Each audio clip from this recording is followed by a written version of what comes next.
I am Gilbert Harmon, a senior software engineer at Vertex Technologies living in Westfield Heights, an upscale suburb just outside Boston. 8 years ago, I married Eleanor, a talented artist who gave up her flourishing career to support mine when we moved from Chicago. Lately, I have been taking her for granted, dismissing her desire to return to painting while I chase promotions and social status. I never imagined that my careless jokes would shatter everything we built together. Before I tell you how I destroyed my marriage in a single evening, tell me where you are watching from, and hit that subscribe button to join thousands who have learned from my mistakes. Life before that fateful Saturday night had been everything I thought I wanted. After graduating from MIT with honors, I landed a coveted position at Vertex Technologies, quickly climbing the corporate ladder to become their senior software architect.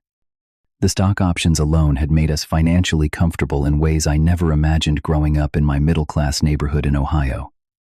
I met Eleanor during our senior year of college. I still remember walking into that student gallery exhibition to kill time before meeting friends. There she stood beside her vibrant abstract canvas, her curly auburn hair pulled back with a paint-splattered bandana, passionately explaining her technique to an elderly professor. Something about her confidence and the way her hands moved as she spoke drew me in. When the professor walked away, I approached with a terrible joke about not understanding modern art. Instead of dismissing me, Eleanor spent 45 minutes walking me through her creative process, opening my eyes to a world I had never appreciated. Our early relationship was built on genuine support and shared dreams. We would stay up late in my cramped apartment, Eleanor sketching while I coded, taking breaks to share ideas and encourage each other. She believed in my potential when I doubted myself before big interviews. I attended every one of her gallery showings, proudly watching her artistic reputation grow in Chicago's competitive art scene. When Vertex offered me the position in Boston with double my previous salary, Eleanor was the one who insisted we take the chance. "Your career is taking off, Gil," she told me, packing up her studio. "I can paint anywhere. We are a team." She left behind her connections in the Chicago art community, her teaching position at the community college, and her monthly spot at the prestigious Lake Shore Gallery. After the move, something shifted between us. I immersed myself in Vertex's demanding work culture, staying later at the office each night, bringing work home on weekends. The company rewarded my dedication with bonuses and promotions. We upgraded from our starter home to a 5-bedroom colonial in Westfield Heights, complete with the 3-car garage and backyard pool that signaled success in our new social circle. As I climbed higher at work, Eleanor struggled to find her footing in Boston's established art community. Without connections, she faced rejection from galleries that wouldn't even look at her portfolio. I remember her excitement when she was finally accepted to a small showing, only to have me miss the opening because of a last-minute client dinner I deemed more important. "It is just a small gallery," I told her afterward, not registering the hurt in her eyes. "Focus on making connections with the other wives in the neighborhood. That would be more practical for us right now." Over time, I started spending more weekends golfing with colleagues and neighbors who shared my newfound appreciation for luxury watches and imported whiskey. These men, Jackson from Goldman Sachs, Trevor from the hospital board, and Daniel from the law firm, became my closest friends. They validated my growing belief that status and material success were the true measures of a man's worth. Meanwhile, Eleanor's art supplies gathered dust in the spare bedroom. She tried fitting into my new world, hosting dinner parties for my colleagues and joining the neighborhood women for their book club and tennis matches. But I could see she was playing a role, one that dimmed her natural vibrancy. In the weeks leading up to the Sullivans' annual barbecue, the distance between us grew more pronounced. Eleanor approached me one Sunday morning as I checked emails on my phone, tentatively mentioning a small studio space for rent downtown. "I have been thinking about getting back into painting seriously," she said, her voice lifting with enthusiasm I hadn't heard in years. "The space gets amazing natural light, and it is affordable if I pick up a few private students." Without looking up from my phone, I replied, "Is that really the best use of your time? The house could use some attention. And you know I have the charity gala committee counting on you next month." The light in her eyes dimmed. "Right. Of course," she said quietly, leaving the room before I could notice the sketchbook clutched in her hand. That same week, I canceled our anniversary dinner for a client emergency that honestly could have waited.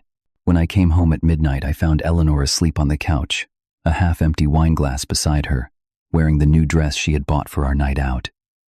I didn't wake her to apologize. By the day of the Sullivans' party, we were essentially living parallel lives under the same roof. I noticed Eleanor spent hours getting ready that Saturday, emerging in a midnight blue dress. I had never seen her hair styled differently than her usual simple ponytail. Something in me registered that she looked beautiful, but instead of telling her, I merely asked if she was ready to go while checking my watch.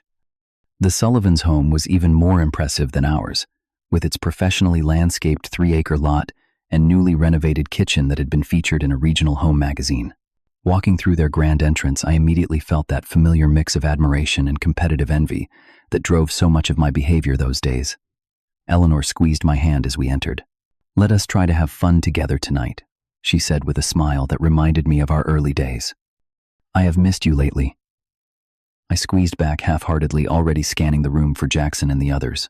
"Sure thing," I muttered immediately, gravitating toward the bar when I spotted my friends gathered near the expensive outdoor kitchen where James Sullivan was showing off his imported German grill.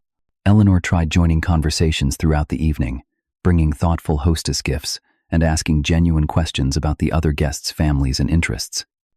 I watched her from across the patio, making an effort with Heather Sullivan, complimenting the garden redesign with specific observations that showed she had actually paid attention to the changes. Yet whenever she approached our group of husbands, the conversation subtly shifted, excluding her with industry jargon and inside jokes. Instead of bridging that gap for my wife, I participated in her exclusion, feeling a twisted pride at being part of the inner circle that she couldn't penetrate.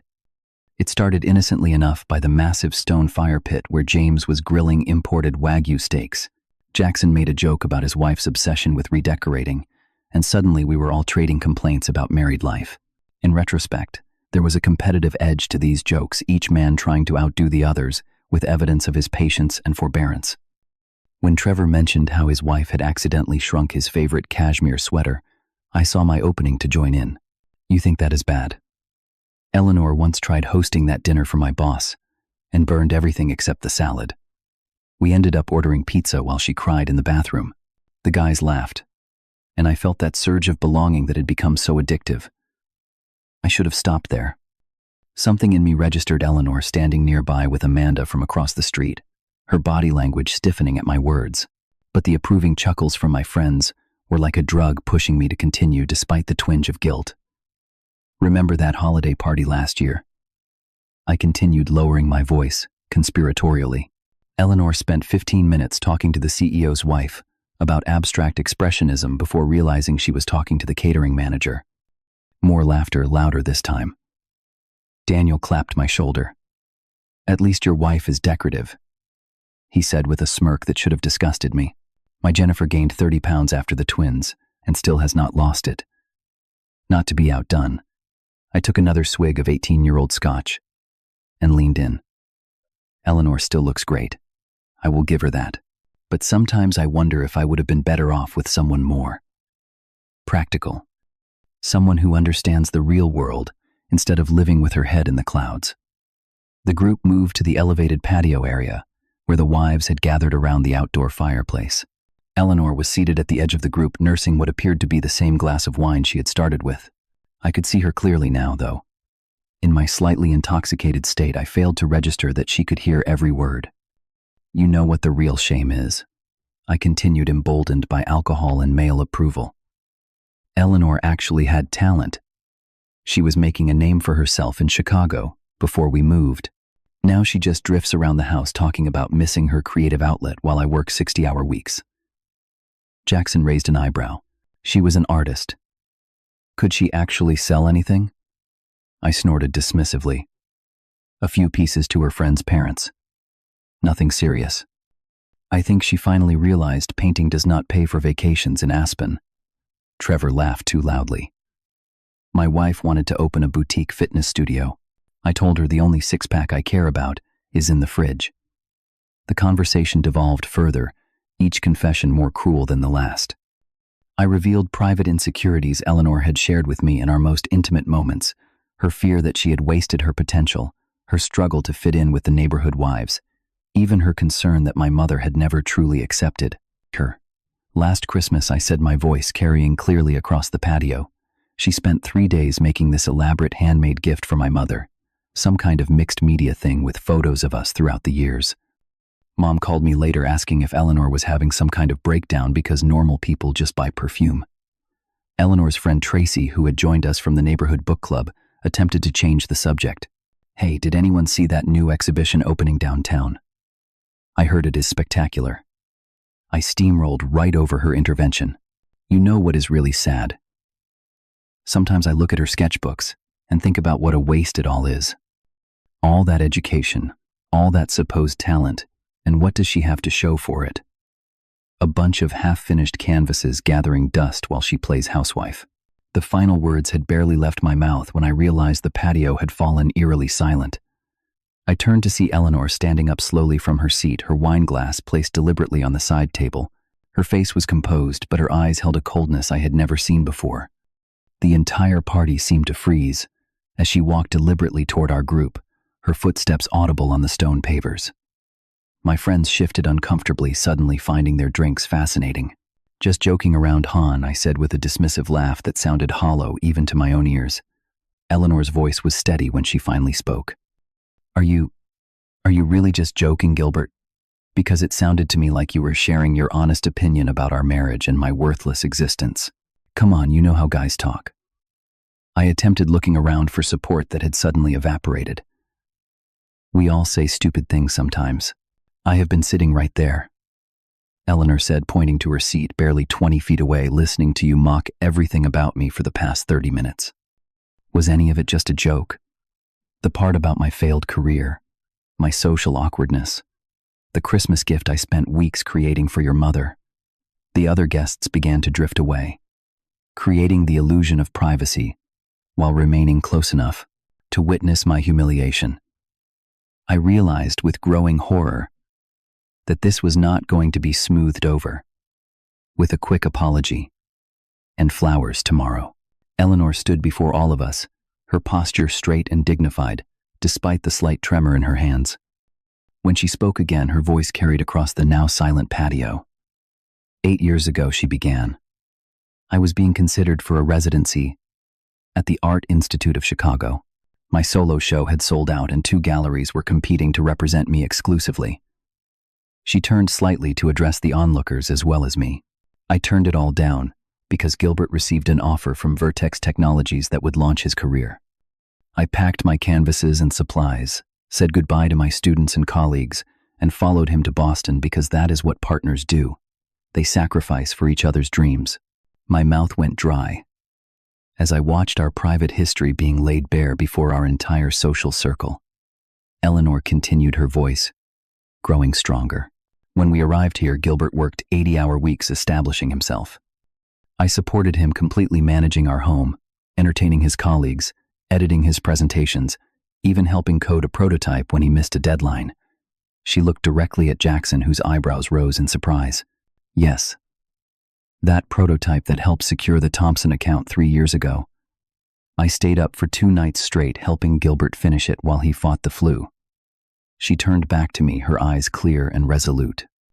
While you have been building your career and your golf handicap, I have not been drifting around the house, as you so eloquently put it. 6 months ago, I rented a small studio downtown. I have been painting again while you work late and golf on weekends. My confusion must have shown on my face, because she gave a small, sad smile. Of course you did not notice. You have not really seen me in years, Gilbert. The revelation hit like a physical blow. 6 months. How had I not realized? Last month, Eleanor continued. Sarah Winters from the Boston Gallery of Modern Art saw my new collection. She has offered me a featured spot in their Emerging Artists showcase this fall. Whispers rippled through the gathered guests. The Boston Gallery was prestigious, even I knew that. I was going to surprise you with the news tonight, she said, her voice catching slightly. I thought maybe you would be proud of me. That maybe you would remember the man who once stayed up all night, helping me stretch canvases before a show. The weight of my failure pressed down on me as I stood speechless, surrounded by the very people I had been trying to impress with my cruelty. But now I realize something, Eleanor said, her voice dropping to an intimate tone that somehow made her words more devastating. You never really believed in me. My art was cute, acceptable as a hobby but never something you valued. And somewhere along the way you stopped valuing me too. She slipped off her wedding ring, the diamond catching the light from the outdoor lanterns. I have been packing for weeks, Gilbert. There is a letter on your desk explaining the details of our separation.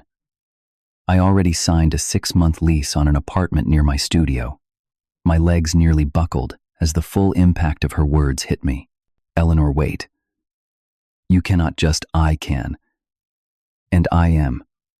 She interrupted, her voice firm. I deserve someone who celebrates my success, not someone who mocks my dreams for cheap laughs from men whose approval means more to you than our vows. Then, addressing the entire gathering, she made the announcement that would end our life together. I won't be coming home tonight, or ever again. The silence that followed was absolute. I lunged forward, suddenly desperate to stop what was happening. Please, let us talk about this privately. You cannot make this decision based on one bad night. One bad night. Eleanor's laugh held no humor. This has been years in the making, Gilbert. Tonight was just the final confirmation of what I have suspected for a long time, that the man I married is gone, replaced by someone I neither recognize nor respect. She turned to leave, and I attempted to follow her through the crowd of onlookers. Tracy, Eleanor's closest friend in the neighborhood, stepped directly into my path, her expression cold. Let her go, Gilbert, she said firmly. You have done enough damage for one night. You do not understand, I protested weakly. I need to explain what I understand. Tracy said, her voice low enough that only I could hear, is that Eleanor has cried on my couch more times than I can count because of your neglect. You are getting exactly what you deserve. I watched helplessly as Eleanor walked through the Sullivans' grand entryway, her midnight blue dress disappearing into the darkness beyond. Around me, conversation slowly resumed, but with a different tone. The men who had laughed at my jokes minutes earlier now avoided my gaze. Their wives whispered behind manicured hands, their judgment palpable. Even James Sullivan, our host, merely offered a tight-lipped, tough break before turning away to attend to other guests. I drove home alone that night, the silence in the car suffocating. My mind replayed every moment of the evening, in excruciating detail, each memory more damning than the last. The alcohol had worn off, leaving only clarity and shame in its wake. Our house, my house now, I supposed, was eerily quiet when I arrived. I had never noticed how Eleanor filled our home with small touches that made it feel alive. Fresh flowers on the dining table, candles in the living room, the subtle scent of essential oils she used in her diffuser. In our bedroom, I found it immediately, her wedding ring placed atop a sealed envelope on my pillow. My hands shook as I opened it, dreading what I would find inside. Gilbert, the letter began in her distinctive flowing script. By the time you read this, I will be staying with Tracy until my apartment is ready next week. I have taken only my personal belongings and art supplies. Everything else I leave to you, including the house that never felt like a home to me. I have been unhappy for so long that I stopped remembering what joy felt like until I started painting again. The day you dismissed my studio idea without even looking up from your phone was the day I realized you no longer saw me as a partner but as an accessory to your carefully curated life. I do not hate you, Gil. That would require an intensity of feeling I no longer have for you. What I feel is sadness for the man you were, and disappointment in the man you have become. Please do not try to contact me. My decision is final. My lawyer will be in touch regarding divorce proceedings. Eleanor, I collapsed onto our bed, still made with hospital corners the way she knew I preferred. The enormity of what I had lost crashed over me in waves. I tried calling her phone, but it went straight to voicemail. My texts showed as delivered, but unread. Desperate, I called Tracy, who answered with obvious reluctance. She does not want to talk to you, Tracy said firmly. And frankly, after what I heard tonight, I do not blame her. I made a terrible mistake, I pleaded. You made hundreds of them, Gilbert, Tracy replied. Tonight was just the last one she was willing to tolerate. The call ended, leaving me truly alone for the first time in 8 years, surrounded by the expensive trappings of success that suddenly meant nothing at all. The weeks that followed were a blur of desperate attempts to fix what I had broken. I sent flowers to Tracy's house every day until Eleanor's lawyer contacted me with a cease and desist letter. I drove past her studio hoping to catch a glimpse of her, only to discover she had anticipated this and arranged for private access through the back entrance. My work suffered as I struggled to focus. The promotion I had been pursuing slipped away to a colleague who had not self-destructed in public. Even Jackson and the others slowly stopped, including me in their golf outings and poker nights. No one wanted to associate with the neighborhood cautionary tale. Our empty house became unbearable. Without Eleanor, the space felt cavernous and cold.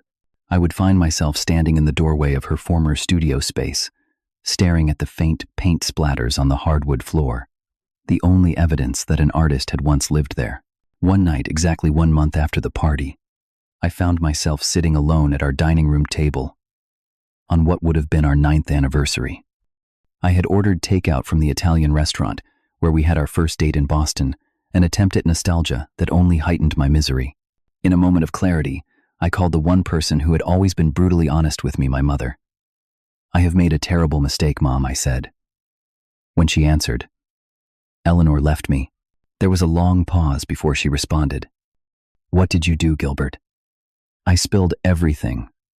The party, the mockery, the public humiliation I had inflicted on the woman who had sacrificed everything for me. When I finished, the silence stretched so long, I thought the call had dropped. "Mom, I am still here," she said, her voice uncharacteristically soft. "I'm just trying to understand how the boy I raised could become so cruel to someone who loved him." Her words cut deeper than any recrimination. "The Gilbert I raised valued kindness above all else," she continued. "Your father and I never had much money, but we taught you that how you treat people matters more than what you own. Somewhere along the way you forgot that. I do not know how to fix this," I admitted, tears flowing freely now. "Some things cannot be fixed, son," she said gently. "Some bridges once burned stay ashes, but you can learn from this. You can become a better man even if Eleanor never sees that change." That conversation marked the beginning of my painful self-examination.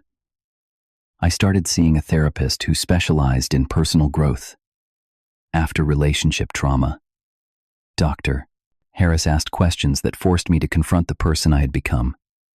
Questions about values, about my definition of success, about why I needed validation from people I did not even particularly like. Gradually, I reconnected with old friends I had abandoned when they did not fit into my upwardly mobile lifestyle. My college roommate Rick, now a high school science teacher, met me for coffee and listened without judgment as I shared my fall from grace. "You know," he said thoughtfully, "the Gil I knew in college would have been Eleanor's biggest champion. That guy would have been thrilled to be married to an artist following her passion." His words haunted me for days afterward. 3 months after Eleanor left, while cleaning out the garage to sell the house that now felt like a mausoleum, I discovered something unexpected behind stacked moving boxes, a hidden door leading to a small windowless storage space. Inside, I found Eleanor's secret studio, dozens of canvases stacked carefully against the walls, sketches pinned to a corkboard, a small folding easel in the corner. The paintings took my breath away. They told the story of our relationship in abstract forms and colors, early works filled with vibrant reds and yellows, later pieces dominated by cool blues and grays with small bursts of color fighting to break through. The final canvas showed a woman's silhouette walking away from a crumbling structure, her figure surrounded by a golden light, while darkness consumed what she left behind. I sat on the concrete floor of that hidden studio for hours, surrounded by the visual evidence of Eleanor's emotional journey away from me. For the first time, I truly understood what I had lost. When I saw the announcement for Eleanor's gallery showing in the local arts paper, I debated for days whether to attend. In the end, I could not stay away. I arrived late, watching from across the crowded gallery, as Eleanor, radiant in a paint-splattered jumpsuit, explained her technique to an entranced group of art lovers. Her laugh carried across the room, a genuine, joyful sound I hadn't heard in years. She looked lighter, more alive than she had in our final years together. A tall man with silver-streaked hair stood nearby, his admiring gaze following her movements. I recognized him from art magazines as the gallery's owner. I could have approached her that night, attempted some grand gesture of reconciliation. Instead, I left without speaking to her. She had found her way back to herself, without me. The kindest thing I could do was respect her new beginning. A year after that fateful party, my life looks nothing like it once did. I left Vertex Technologies and our sprawling colonial for a modest apartment and a position at a smaller company that values work-life balance. My new role involves mentoring junior engineers, something I find far more fulfilling than chasing status and stock options. I have heard through mutual connections that Eleanor's career is flourishing. Her first solo show sold out entirely, and she has been commissioned for a public installation downtown. I feel a bittersweet pride in her success, even knowing I will only witness it from afar. The most important change, though, is internal. I have learned to measure my life by the authenticity of my connections rather than the impression I make. In my new relationship with Melissa, a kindergarten teacher who challenges and supports me, I practice presence and genuine appreciation daily. Sometimes we must lose everything we thought we wanted to discover what truly matters. The status-seeking stranger who mocked his wife for cheap laughs died that night at the Sullivans' party. In his place, I am building a man worthy of the love and trust Eleanor once placed in me, not to win her back, but because it is the person I always should have been. Sometimes you have to lose the love of your life to finally understand how to truly love someone else. If you have ever had to rebuild yourself after losing someone important, share your story in the comments below. What was the hardest lesson you learned? Hit that subscribe button if this story resonated with you. And remember that kindness and genuine support are the true foundations of any relationship worth having.